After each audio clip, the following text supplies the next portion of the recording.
શુભ સવાર, good morning. જેની સવાર સારી જાય સમજો એનો દિવસ પણ સારો જાય. અને સારી સવાર માટે અંતરથી પ્રાર્થના કરવી જોઈએ. પરંતુ કોને પ્રાર્થના કરવી જોઈએ?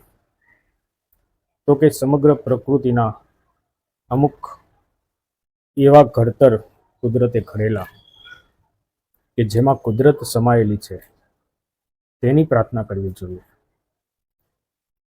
તેમાં સૌથી પહેલા 7 સમુદ્ર, પછી 7 કુળ આપણા, પછી 7 પર્વત, 7 ઋષિ જેને આપણે સપ્ત ઋતુ ઋષિ તરીકે ઓળખીએ છીએ, અને 7 પવિત્ર વૃક્ષ. આ 7 પવિત્ર વૃક્ષમાં બીલી, લીમડો, કદમ, પીપળો, સપ્તપર્ણી, આંબો અને સરસડો. સરસડો એટલે જેને આપણે હરહડો કહીએ છીએ. આ 7 વૃક્ષો પવિત્ર ગણાયા છે અને સપ્ત ઋષિઓ એ પણ પ્રાર્થનાને લાયક છે.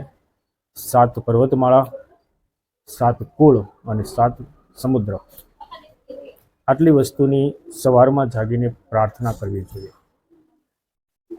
એટલે ત્યાર પછીનો આખો દિવસ આપણો ખૂબ જ સારો જાય છે. જય મહાદેવ.